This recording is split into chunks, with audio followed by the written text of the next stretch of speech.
history books, despite their amazing leadership and breakthrough discoveries.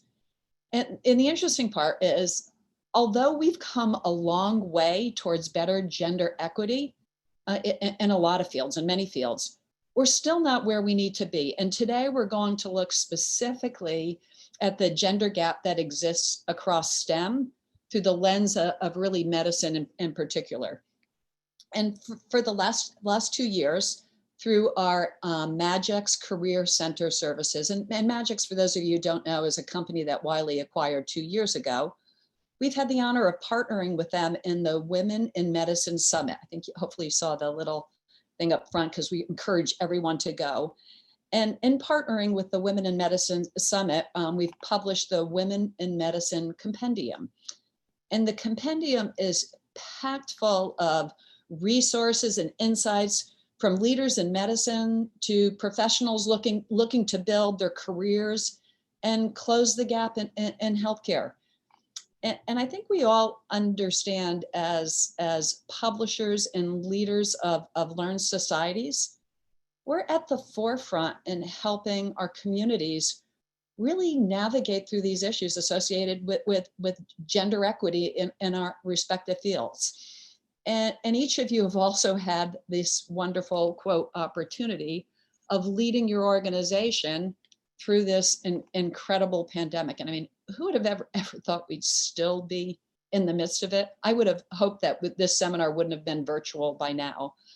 So today, as part of this ongoing virtual Wiley Society Executive Series, we're going to hear from 3 exceptional speakers from the Women in Medicine Summit, and including leaders from 2 very distinguished societies.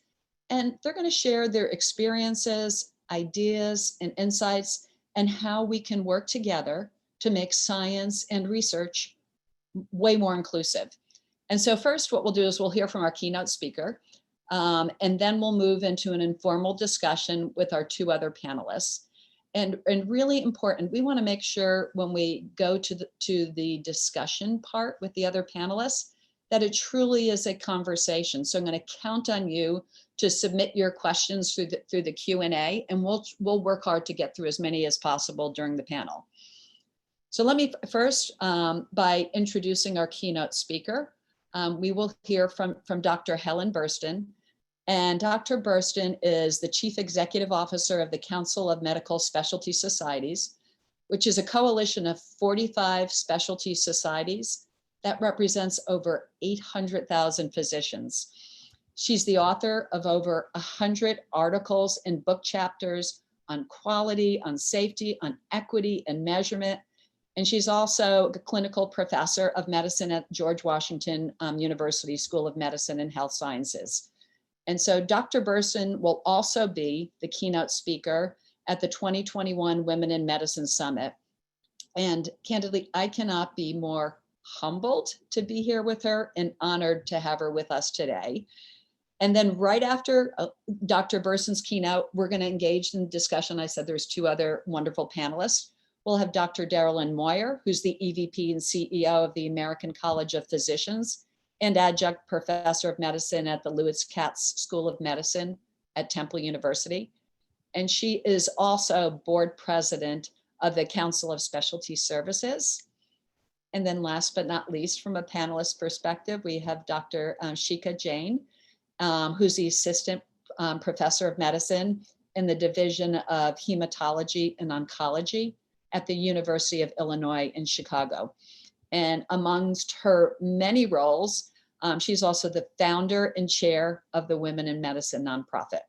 So once again, I can't be more humbled or more honored to be with such an incredible group of female leaders who are just having a huge impact every day in what they do. And with that, I am going to turn it over to Dr. Helen Burstyn. So Helen. Thank you so much, Judy, for that lovely introduction. We're really excited to be with you today.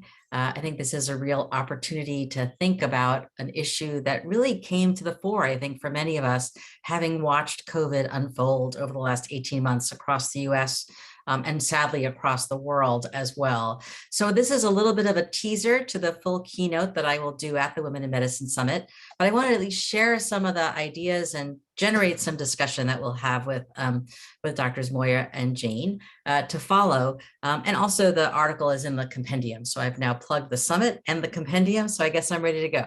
All right, so let me just pull up my slides here. Really delighted to have this chance to talk with you today about this topic. And sorry, I'm just getting the slides are in a weird place on my screen, so I'm looking oddly, my apologies. So when I talked to Dr. Jane about what to talk about at the summit, really trying to think about what was new and different, this whole concept of thinking about how we might be able to think about what's really transpired over the course of COVID, and really looking at what the evidence says in terms of what we know about women leadership and what we know about women leadership in a crisis in particular, using COVID as the lens for how we consider these questions. On this first slide, as you can see, hopefully,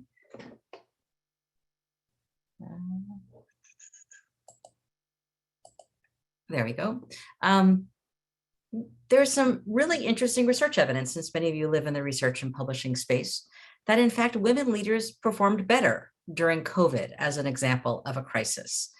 In fact, a couple of different studies. One's demonstrated that states in the US run by female governors, as well as countries that were led by female presidents, had overall lower COVID-19 infection rates and lower COVID-19 mortality rates, which is really curious finding that I think led me and Dr. Jane to think this was sort of an interesting topic to explore further as part of the summit. And I think in particular, as I started to do some research in this area, and that some of that's outlined in the compendium, there are some really striking papers that were written about this during the course of the pandemic. And I really loved this quote that was in an Inc. publication last year that said, while charm and confidence may help leaders achieve top positions, qualities like empathy and humility are critical to leadership. And interesting, qualities like empathy and humility are often considered sort of the soft qualities that people often associate with women, but not necessarily the qualities people associate with being more successful. So the references for those two papers are included here. Next slide. So if you actually look at what the literature suggests, and people who have sort of pulled out what they've learned in terms of the crisis and in general, for COVID, the female leaders who did better, in fact, had a couple of similar qualities. First, they were more likely to have coordinated policy responses. They were more willing to make tough calls pretty early on. Many of them had calls for stay-at-home orders when others were not willing to go there. They seemed to have more empathy for their constituents' well-being and pushing on doing what they thought would be right. They were more likely to listen to trusted experts. And I included in quotes here, kitchen cabinet, that a lot of women tend to call their trusted colleagues. And then lastly, they possessed a lot of these qualities of transformational leaders that are known from the literature: vision, inspiration, direction setting, and really out of the box thinking. The picture that's included here is the Prime Minister, for example, of New Zealand, who was really credited early on with keeping New Zealand relatively safe. So on this slide, this is a really interesting slide that was a compilation of some of the data from a Harvard Business Review article that was done by Zenger and Folkman just this past year. And what they did that was incredible is they have this assessment of this global database of 360-degree assessments done of leaders. They in fact have thousands of these, and they were able to go in and pull the leaders who had 360 degrees done during the time period, March and June of 2020, and compare it to historical norms to begin to see whether some of these factors that are known to be associated with leadership, how much was there a change pre-pandemic and post-pandemic by gender. As you can see here, pre-pandemic, there was a small difference between women and men, with in fact women generally being more, having higher overall leadership effectiveness ratings. But what was really interesting is that gap increased during the pandemic. There was actually a larger difference between men and women in terms of leadership qualities during the pandemic. And I especially liked where they pulled out which differences in fact were statistically significant. by qualities. And as you look at these, some of these line up with what we just talked about: taking initiative, learning agility, inspiring, motivating others, building relationships, communicating powerfully and prolifically, collaboration and teamwork. So I think what we're seeing here is that many of the qualities that work really well for women in terms of being effective leaders outside of a crisis were even more magnified and amplified in the context of a crisis. So as I mentioned at the bottom there, that difference, in fact, grew larger during a crisis, suggesting that, in fact, some of these qualities for women are even more important when the tough, when the going really gets tough. I found this slide on this cartoon online from the New Yorker, and I think it was sort of, in some ways, summarizes a lot of sometimes what women feel when we sort of get mansplained or explained to by others. Let me interrupt your expertise with my confidence. And just a couple of concepts I want to put in here. We'll talk more about certainly at the summit, and more description in the compendium. But I think all of us feel we've heard this term glass ceiling repeatedly for a long time, which are what is a set of intangible impediments that prevent women, and really importantly, I think, keeping in mind women of color and minorities as well, leaders, from achieving high levels of success. What holds you back? I hadn't really heard as much over the years about this concept of the glass cliff, which is when female leaders are often brought in as the fixers. They're brought into the most difficult situations where there's generally a low chance of success. And I think we saw a lot of that as well during the COVID crisis. And for those of you who watch a fair amount of Netflix like me, there's a new show that's on, and any of us who live in academic circles, I highly recommend it. It's quite entertaining. There's this remarkable new show called The Chair. And I pulled this series of just 3 quotes from it because it so exemplifies exactly what we're talking about in terms of the glass cliff. And Sandra Oh is spectacular in this, if you're a fan, from way back when, for all of us docs who watched Grey's Anatomy obsessively.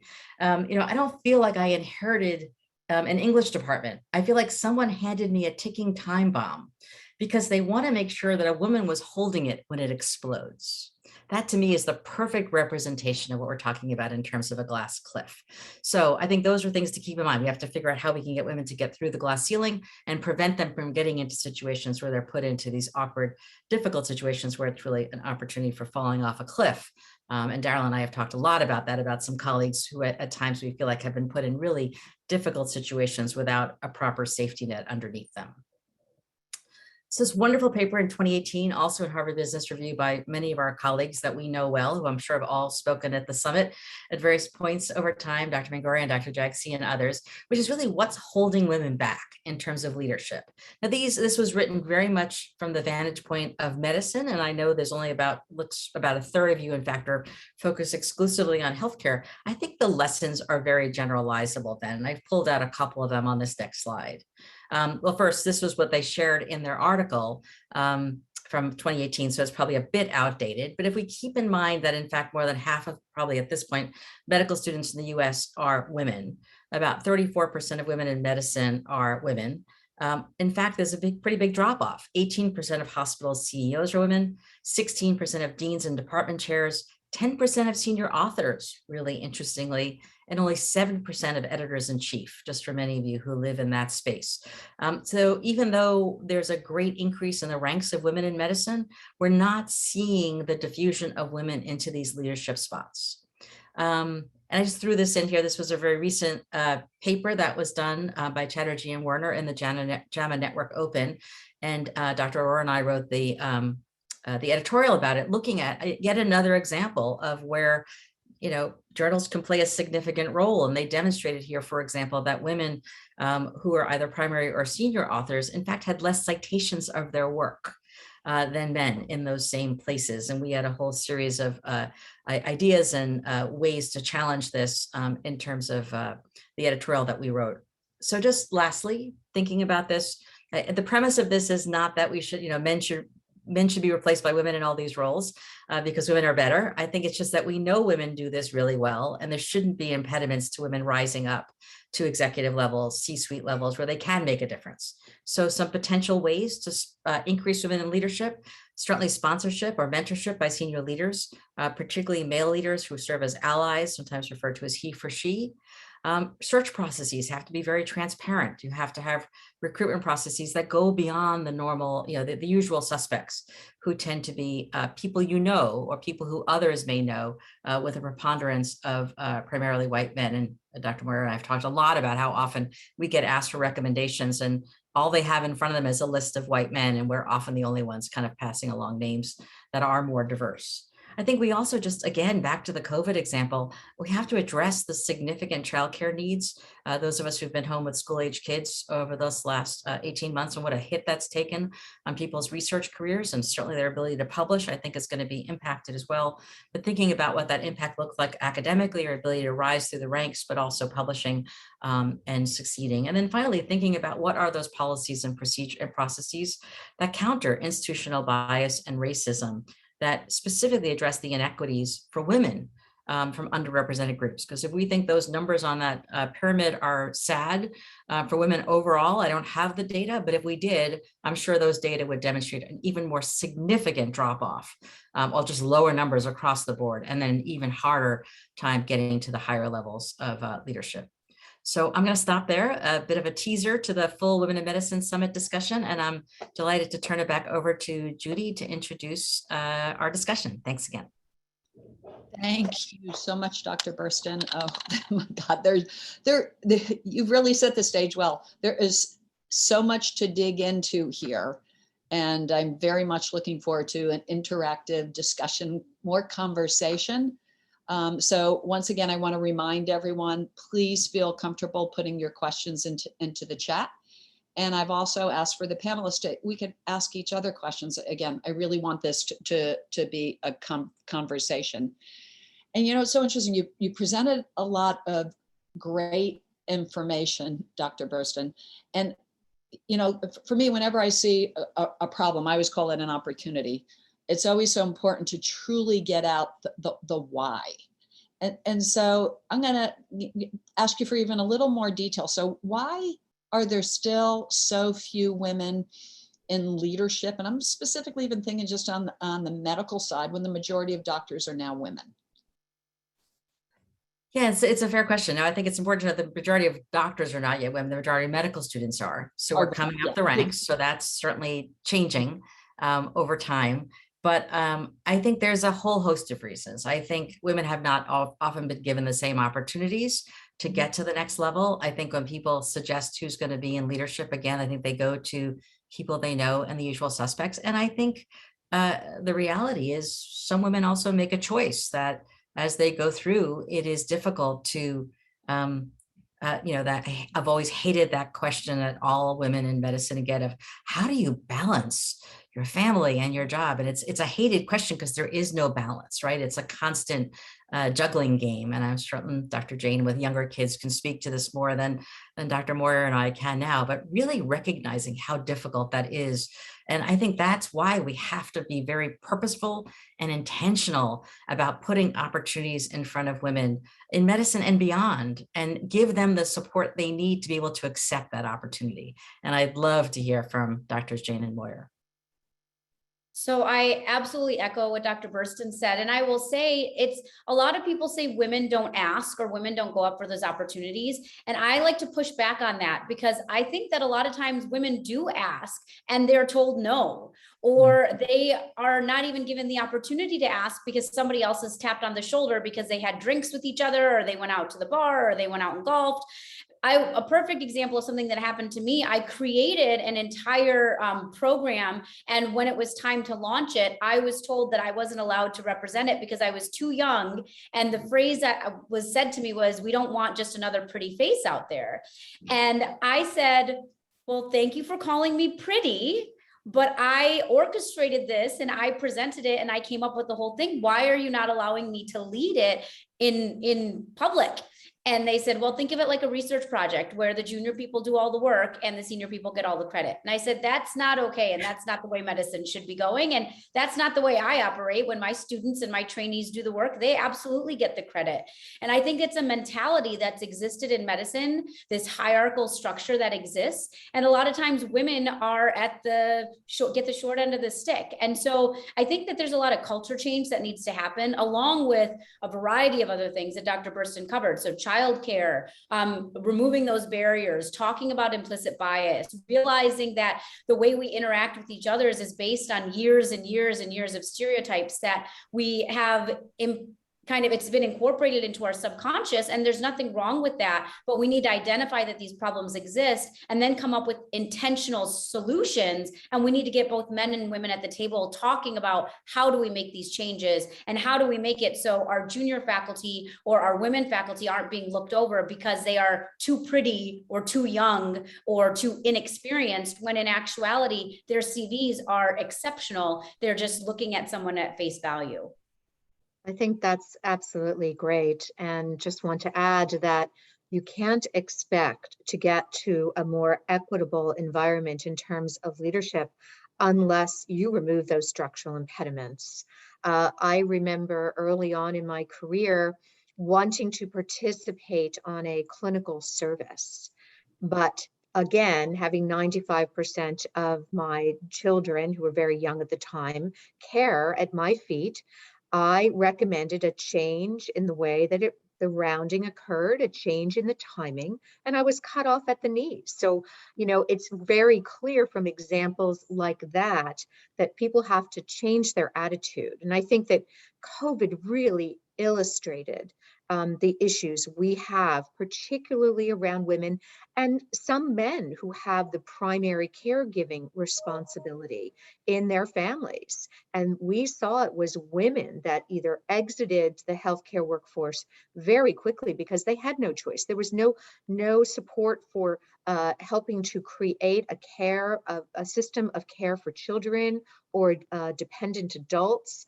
et cetera, by the institutions that they work for. So there are so many barriers here, but we can't expect change without breaking down those structures and reimagining what it could look like.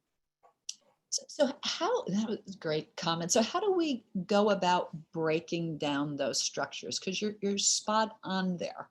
And I feel like there's been a lot of chipping away, but not broken down. And it's almost like we don't have the time. I mean, how do you get there quickly? What are your thoughts there? I was really struck by one of the questions. I'm sorry, darling. Go ahead. No, go ahead, Helen. I was going to say, I was struck by one of the comments in the chat box by Diane Cushman, who said, sometimes it's really a question of needing to change the culture of the organization. And this is one of those, the old quote of culture eats strategy for breakfast every time. And I think this is an example where I was fascinated by the Zenger-Folkman analysis, and we will share that link. Somebody was asking about that, and I've not seen it mentioned in the mass media, actually, for that other question. But so many of those qualities that people would have formerly associated with being sort of like not leadership qualities, the empathy, the willingness to be collaborative, like so many of those things that I think women have traditionally always done are the very qualities that led them to be better leaders. So I think some of this is actually changing the mindset of what are the leadership qualities that make you an effective leader. And in fact, they're not the flashy, sometimes the charm offensive, as I thought that quote was wonderful from that Inc. article. It's just a very different approach. And I want to add to that. So I think, it is a top-down structural change that's needed, but I am so optimistic for what's to come, because I will tell you, I'm in academics and I teach residents and medical students. And I have to say the next generation of physicians coming forward, it's a totally different ballgame in the way that they interact and the way they think about these things. And I think a part of it is because it's been discussed so much. Like I had to step away from rounds because one of my children was sick and the school called, and I came back and apologized profusely to my team. And the senior resident, who's a male, was like, "Dr. Jane, are you kidding? That's your son. If you need to leave, you can go." But when I was a resident, I was pumping and I was pregnant and I was told that I couldn't leave to pump. So, or not resident, when I was a fellow. So I think that there's also a culture change that's happening because we're having events where we're discussing these things. But I think we need to really focus on the top-down kind of structural changes that need to happen. And I think that really has to start with how your organization is governed. And you need to really have oversight. And You can have these broad sweeping statements, but at the end of the day, you need to get into the weeds. You need to get granular and move from those broad sweeping statements. You need to look at every policy, every procedure, understand how committees and task force and councils are constituted. You need to get in the granularity of job descriptions. I recently sent a job description I saw for a major healthcare organization who's recruiting for a new leader, and described the leader as someone who can, quote, command the room with gravitas. And that is implicit bias language for a tall man, typically. And then you need to go to the opposite end and you say, do we have the right people on our board? Is our board reflective of the people who work in our organization and ultimately reflective of the people that we care for? So it's really it's a journey. You can't sprinkle some pixie dust on it and think that you have it fixed. And all organizations are at different mileposts on that journey. So a big part then truly is how we start changing the mindset. And I'm just curious if there's any comments or thoughts on how we do that. Again, I think getting away from just chipping away, is there something big and broad that we can start to do differently? Because again, I even think from a corporate side, all the comments that each of you have made from the medical field apply so much on the corporate side also. And the qualities that Dr. Burston talked to that actually have made women more effective, those are ones that I've received coaching on during my career in terms of changing. So I'd love to hear any thoughts there on how we change mindset. So Stephen Eckert actually put something really important in the chat that I think is a really important point. So for those who can't see the chat, he said, culture change is the biggest issue. The people in power need a reason to change. There's a general lack of humility, and sheer demographics will change the playing field. We need to prepare for and empower those who are open to change. And I think that's a really key point, because there's a couple of really important points in there. So number one, there are a lot of men who are out there who want to make these changes. And I specifically say men because right now, men are the ones predominantly in those positions of power who have the ability to make these changes. And I've had so many men come up to me and say, I want to make a change. I want to be a better inclusive ally leader. How do I do that? And so I think we need to not only empower people who are in those positions, we need to teach them how to do it, because there are different strategies and ways that you can do that. We actually launched a longitudinal leadership program this year for men, and it's called the Women in Medicine Inclusive Leadership Lab for Male Allies. And we did that specifically because there are so many men who want to make these changes, but they don't know what steps to take and they don't know how to do it. So I think that's number one.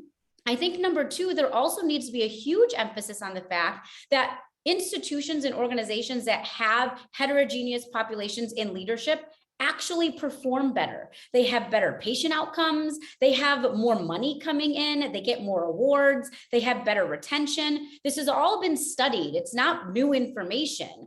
I don't think it's amplified as much. I don't think people realize how important focusing on this is. So even if it's someone who thinks this is a waste of time, people who think, well, I think that this is all just, fluff medicine or fluff leadership, when you show them the nitty gritty and say, actually, when you have a more diverse group of people leading, it benefits the organization in all of these ways, then even those people who don't actually care about doing this for the right reasons, but they care about the bottom line or they care about their institution's reputation, you're going to get them to the table as well and get them invested. So you need to figure out who the people are, what their motivations are, and then bring them to the table and say, this is why this should matter to you. And this is how you achieve what you need to achieve.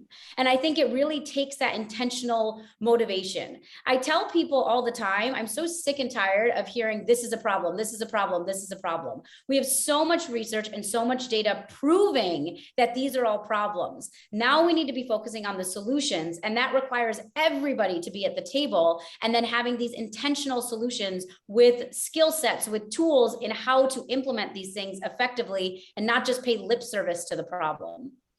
I just want to build on the fact. Oh, go ahead, Helen. Go ahead, Jen. Go ahead, Jen. No, you said it, beautifully.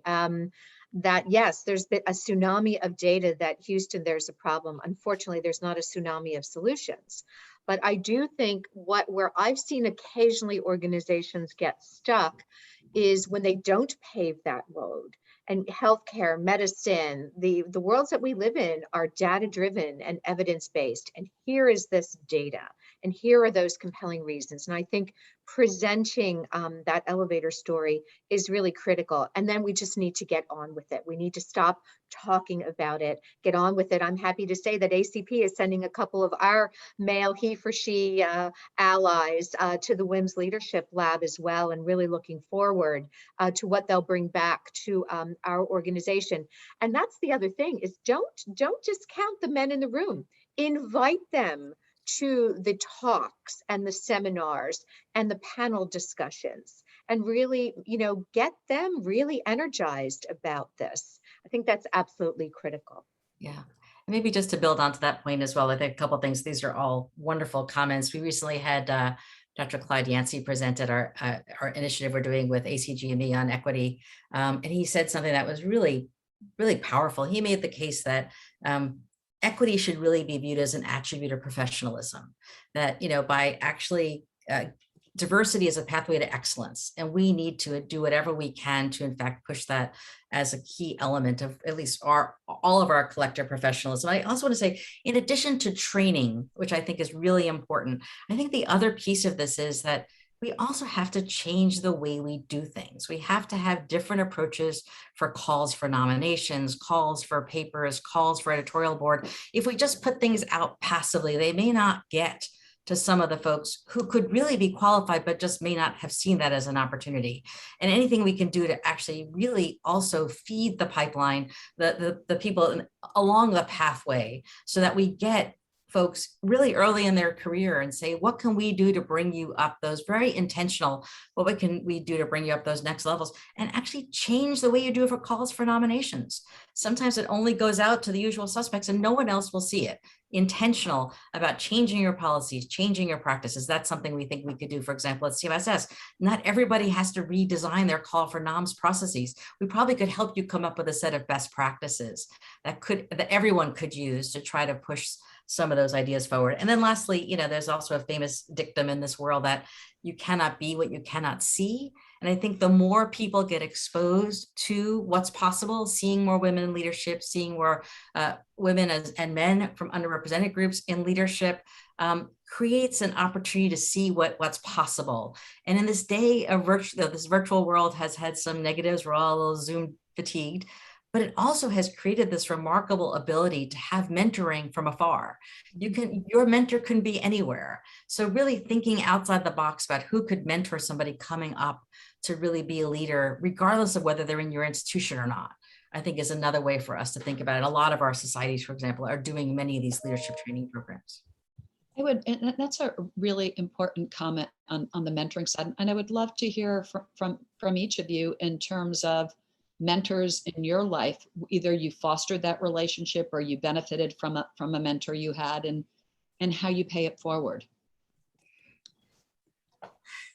Yeah, I'm happy to start. I was my beloved mentor, unfortunately, has passed away. Many of you probably knew John Eisenberg, who was sort of a hero to many of us in patient safety and quality.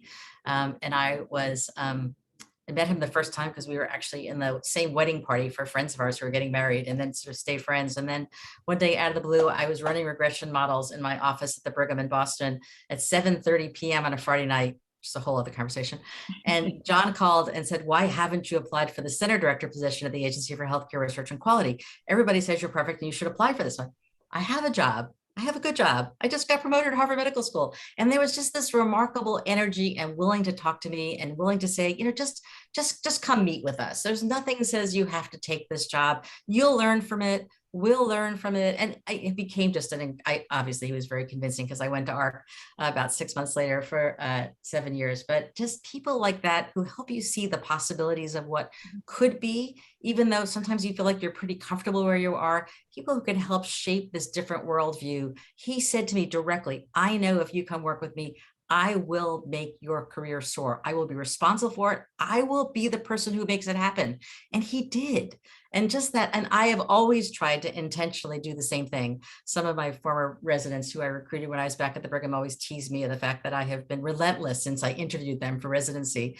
And, people like Monica Lipson and Sonia Angel, who I've just had the privilege to know all these years, you just have to start early and intentionally push. Yeah, I think that's exactly right. My best awards are not things that are hanging up on my wall. They are watching the students, trainees, colleagues get their own awards and leadership positions. And that's really an amazing thing to have happen.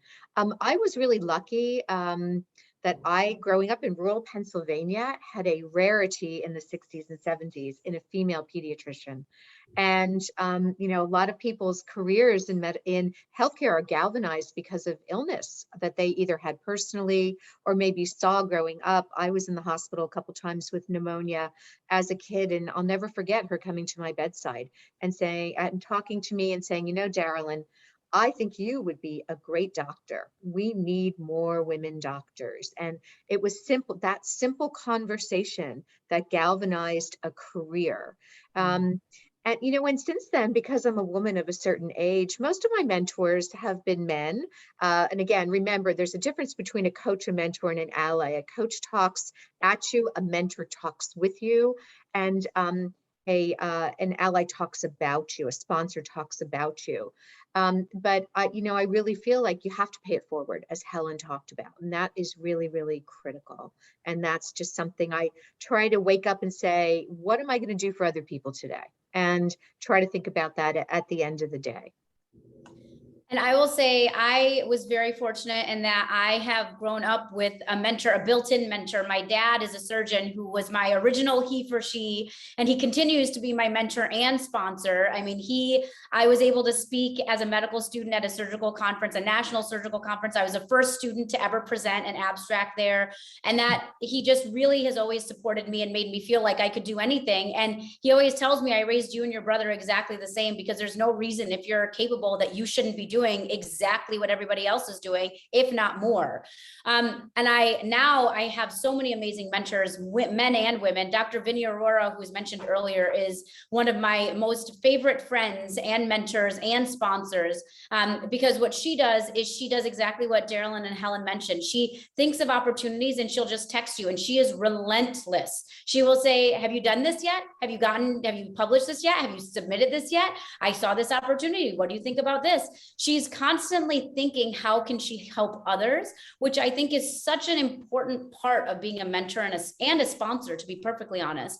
And for me, when you talk about kind of the next generation, because I have this amazing opportunity through this Women in Medicine nonprofit, the Women in Medicine Summit, to really help young women, and actually some women who are even older than me, gain success and gain opportunities that they otherwise wouldn't have had.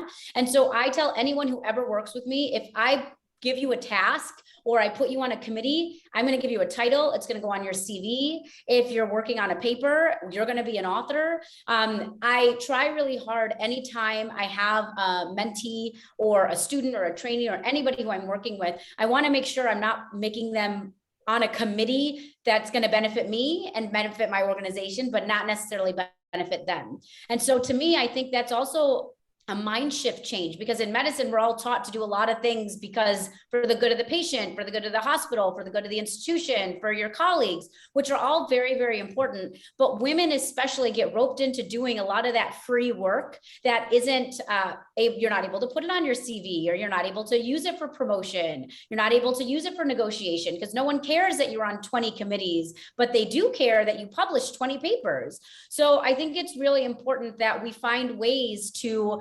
allow these women and men, because I mentor men as well, but find ways to make sure that they get credit for all of the hard work they're doing. Because a lot of times in my career, even to date, I've been involved in so many things. My mentors have sat down and said, okay, what are you getting return on investment on? And what are you not getting return on investment on?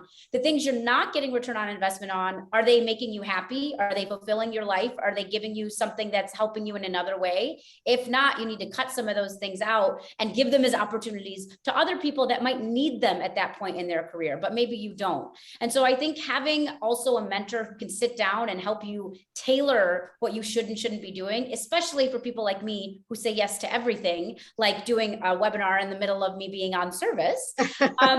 I think it's important to have people who can sit down and really help you objectively say, this is what you should be focusing on. Let's talk about if this is something you should or shouldn't be focusing on. And how can I help you make sure you get some benefit from all of the things that you're involved in? And just picking up on that, I had mentioned this to Helen the other day, that I've been really struck during COVID, of course, in addition to seeing how many women we've lost in terms of, their assistance in healthcare, is how differently all the academic institutions are dealing with that rapid conversion that happened from face-to-face to virtual. I don't like the word housework, but as Dr. Jane pointed out, that sometimes what the stuff the soft stuff that doesn't really count is labeled. And some more progressive institutions, as I've been asked to write a lot of promotion letters as I'm a person of a certain age, have been progressive in that and are looking at how that creativity, that flexibility, adaptability, innovation can count. And so what I've been doing for the organizations that I'm writing letters for folks for academic advancement is, if they don't have those in their criteria, I am absolutely putting them in there to help to support the advancement for folks, because I really do think we need to take a step back and know that we're really doing a disservice for people. And I saw there was a question in the Q&A regarding gender and citations. Well, it all starts with, number one, the amount of time you have during the day. And you need to be able to, in order to get to an equitable environment in terms of publications, you've got to start at the home institution, allow that person to have that protected time, get that grant funding. I've seen a couple of creative institutions, rather than being beholden to the one-star researcher who demands a ridiculous amount of money to stay at that institution, take that money and develop it into seed grants for the up-and-coming folks and to support them in that way. Because we know if you're not involved in research projects and scholarly activities, you're not going to have those citations to be able to cite subsequently in a paper. And maybe just to build on the citations piece, since I mentioned it and shared the data that was in JAMA this year with our editorial, I think there is work. I think there's some interesting theories as to why that happens, and the authors did a nice job describing that, which we talked about as well. But, as we think about what specialty societies can do and what our journals can do, specialty societies, can ensure there's equal opportunities to advancement, to leadership positions, to plenary positions, to whatever the case, all of which help you on your CV, all of which help you to get promoted, all of which help you to be more likely to get a grant, to get, and then to ultimately be a senior author. But I think what was interesting in this particular paper was that they found even women who were senior authors were less likely to be cited. And that's a fascinating question. And one issue I think would be really interesting for the journal folks to talk about is, how does that happen? What's the accountability for journals at the end of the day to ensure there's equal promotion of the high profile research that comes out by women? And I would add in here, really importantly, those underrepresented in medicine. And also, when there are some degrees of freedom, and I've talked a lot about this with journal editors, no one is saying to sort of push through articles that aren't worthy. Those, of course, need to go through our standards of peer review. But when there's an opportunity to have an invited commentary, for example, and you have more degrees of freedom, really think about the equity lens there in terms of who you're inviting, who then gets advanced, and how those papers then get cited. So the opportunity here for us to really think about, particularly those of us for specialty societies with journals, we have some real opportunities in synergy, I think, to think about how we advance women and those underrepresented in medicine across the board. I know one of the continual challenges there too, from a data privacy perspective, especially as you get outside of the US, is because a lot of it is to have data to understand where you have inequities, and then having data to be able to track, so to make sure you're driving improvement. And I don't know if any of you have any thoughts on that, because that's a conundrum. That's a huge conundrum, even from a hiring perspective. Yeah, it's I'm happy to start. The DE&I directors across the specialty societies within CMSS have been working on this question and sharing, for example, how they ask about demographics. What do they ask in terms of, gender, race, ethnicity, et cetera. And I think what's interesting is you can't just put it out there with explaining how you're going to use it. I think people are probably much more likely to share those data if they know you're going to use it to track equity, as opposed to something that may seem sort of nefarious. So I think there are strategies, our groups are working on that. There's also an ongoing effort right now between the AAMC, AMA, and ACGME to see if we can actually harmonize some of it. So at least from the medical perspective, the way we ask those data track across time. So you can really begin to see what that trajectory looks like from a woman from medical school or somebody, a minority, all the way through to leadership positions. And I'm going to ask one other comment that more tied on the personal side, and it comes, Dr. Burston, from your presentation when you talk about the glass cliff. And I was just curious if any of you have ever experienced a glass cliff, and how did you handle it?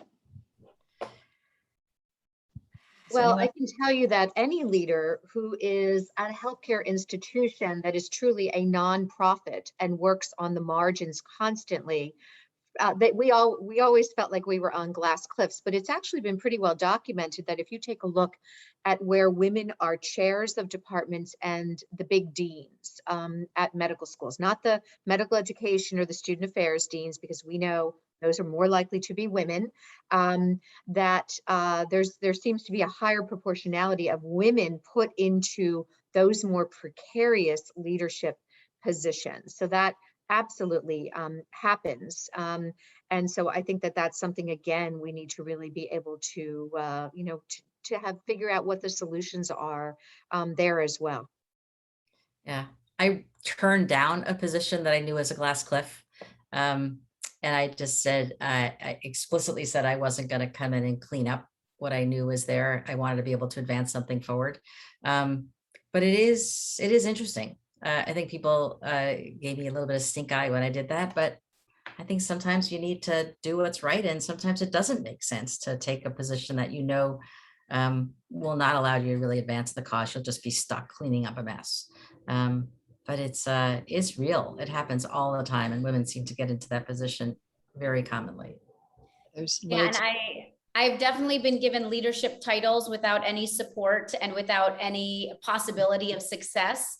And then you do what you can, you do as much as you can, you work 200%. And then when the return on investment that they want isn't there and they're wondering why not, the question is, well, what support did you give me to actually be successful in this leadership role that doesn't actually have any leadership abilities? So I think there's also a lot to be said. You learn this as you go along. I'm learning as I go through my career, navigating what I need to ask for and what my absolute stops are, where I will and will not do things. But I also think a lot of times women, because we don't get that type of training, you don't get leadership training as to how do you navigate a path to leadership? How do you avoid those glass cliffs? How do you break those glass ceilings? And so we need more of that to prevent that from happening.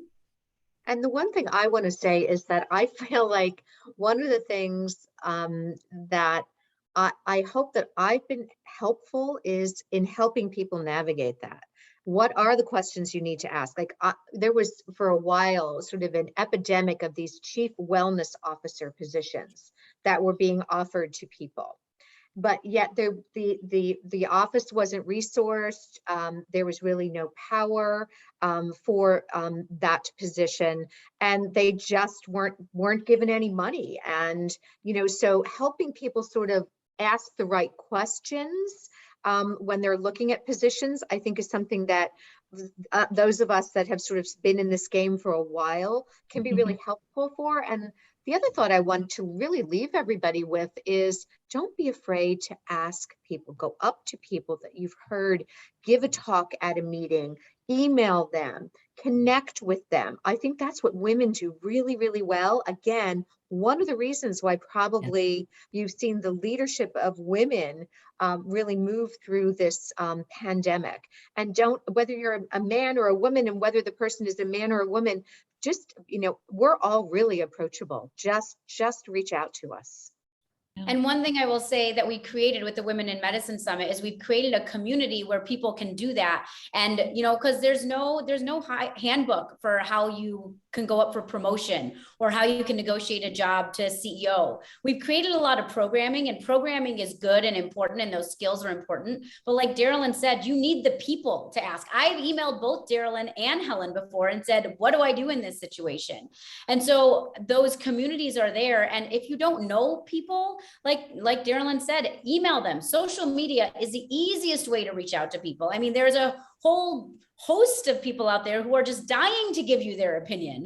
So I think it's a really great way to connect with a lot of people who you may not otherwise see. People have come to the Women in Medicine webinars we've had, and they say to me, this is the only place where I can get that connection because I'm in a male-dominated specialty, or I'm in a rural area where there's nobody else I can talk to. So you may be in a situation where you don't have that large institution or other mentors or sponsors or colleagues you can talk to. So the world has become much smaller with social media and with the internet and with opportunities like this web panel that's happening today, like the Women in Medicine Summit. So I would say look outside of where you normally would look and ask people for help, because that's how we move the needle. That's how we help everybody. And we're all interested in helping each other. So please feel free to reach out to any of us or anyone that you find that you think might be able to help you navigate. And Dr. Jane, that is such exceptional advice, because your personal network is so important. And I have never found in my career, if I've gone to someone and said, I could use your help, can you help me? I mean, it's inhuman not to respond to that. So a great opportunity. But I do have another question, probably more specifically for you, Dr. Jane. It is, how can we make sure that the programs designed to improve gender equity include transgender women, women of color, and others who need to be better represented in leadership roles? That is such a great question. And it is a really easy answer, to be honest. You need to think about it. You need to think about it, because if you think about it, then you're going to figure out creative ways to implement it. So you need to be strategic in how you're reaching out to these people. Maybe you don't know anybody who's transgender. I have friends who have never met somebody who is transgender, and they come to me and they say, I'm creating this programming. How do I even find somebody who could speak? And I said, well, that's why you come to me. I will connect you with who you need to be connected to. So I think the first step in making sure that women, underrepresented minorities, transgender women, any of those women who have intersectionality, you really need to make sure that you're focusing on them. So whenever you're putting together a program, whenever you're looking for candidates for something, whenever you're nominating someone for an award or looking for someone to collaborate with, you need to think outside of your circle. And I think this applies to any opportunity. You really need to be thinking, who is missing, who is not at the table, whose voice needs to be heard, and who do we need to be representing? And I think especially if you're in leadership, it's a big job to think about everybody, but that's what you get for being a leader, right? You want to lead, so you need to lead everybody. And when you think about leading everybody, that means you need to think about the person whose voice you're not hearing for whatever reason that might be. And that's a hard thing to think about, because it's like asking what's missing. You know, you leave the house and you're like, I'm missing something in my purse. What is it? It's hard to think about these things. So you need to be intentional. You need to realize that those are the people who need the most help. And so you need to really be thinking about, how do I find those people? And don't give up. I mean, the other problem, and this is really important, and it happened a lot over the last year and a half, especially for our colleagues of color, when there is a problem that is specific to one population of individuals, that population gets tapped out like that. I reached out to so many of my colleagues who are African-American women in medicine to speak at a rally we were doing, to speak on George Floyd, to speak about racism in medicine. And they are exhausted, they are spent, and they say, you know what, we love you, and we would say yes to anything you ask, but we do not have the time or the bandwidth or really the emotional strength or capacity to do that right now. So I think that's another really important thing. You can't go to one person and ask them, and when they say no, say, oh, well, I tried. You have to realize that there's a lot of people out there doing this work, but we often go back to the same well over and over again. And when we do, that well eventually will be tapped dry. So you need to be intentional. You need to be looking outside of your circles, and you need to realize it might take 5 or 6 phone calls or emails, but it's so worth it at the end, because you're doing such important work and helping those people who really need it the most. And given that we're right at the end, I do have one really important question before I close out, given all the societies that have joined us here, is what, and I'll just quick answers from each of you. I mean, how can societies better work together to drive positive change for a more inclusive future? So I'm going to start with Dr. Moyer. I just think that, again, we need to be intentional and deliberate about having these discussions, sharing best practices, recognizing that people are going to be at different places on the continuum and all rowing in the boat together and working to get there. Great. And Dr. Burston?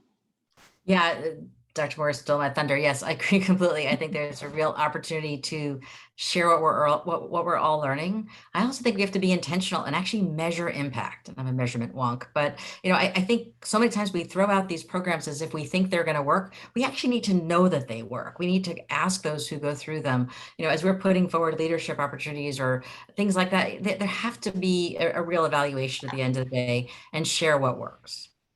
Agree. And Dr. Jane, any last comments there? Totally agree with what Dr. Moyer and Dr. Burston said. And I will say, I think it's really important to tailor your messaging because again, everyone doesn't care about the same things. You need to think about how are you going to change someone's mind? And a lot of times it's not because they're going to care what you care about. You need to think about what they care about and then make the position point, make your argument based on what is going to change their minds and make them do something different. Because again, to be a good leader, you need to be agile, you need to be nimble, and you need to figure out how to target your messaging to the people to actually change their minds and make strategic changes. Yeah, completely agree. Gets to that whole mindset change. Dr. Burston, I'm also a data wonk too. And you have to be able to, and that's why I even asked the question on data early on, because you have to be able to measure it so you can understand progress here. And it becomes much more of a factual discussion versus an emotional discussion, which I think is critically important to our future. So with that, I mean, we're at the very end. I can't think of a better panel and a more impactful discussion. I think we could have gone on for a long, long time. So I obviously strongly encourage everyone to take advantage and join the Women in Medicine Summit because there'll be more discussion there. So very much thank all three of you. Your comments and wisdom is just invaluable for so many reasons. And candidly, this is a topic that is so personally important to me. I mean, I'm a woman who, I didn't grow up in medicine clearly, but grew up in telecom and just age telecom, what it was like in lots of stories. The good news is we've come a long way as a society. We just need to work together so much more to drive change. And we owe that to the younger generation coming up, which I think will make a huge difference. So I want to close by just reminding everyone, this is a journey we all need to be on together. And hopefully just through this panel, making connection to the network point, leverage your network so we can work together to drive the future. And so key thing, if you enjoyed the discussion today, which I'm sure you did, make sure you check out the Women in Medicine Compendium, which you can download for absolutely free. And I see Dr. Jane smiling. And you can do that directly from the QR code that's on the screen or through the link that we put in the chat. And as I think I mentioned earlier, the compendium is just a great preview of the topics that speakers will be coming at this upcoming 2021 Women in Medicine Summit that's at the end of September, which is scary to me that it's almost September here and pretty soon it will be Christmas. So if you're interested in learning more, also you can go to their website. So with that, we're right at the kind of the end of this session. I can't thank the panelists enough. I can't thank the audience. And I am really looking forward to all of us being on this journey together to drive to a much better future. So thank you all. Appreciate it. Thanks, Judy. Thanks, Thank everybody. you so much. Bye.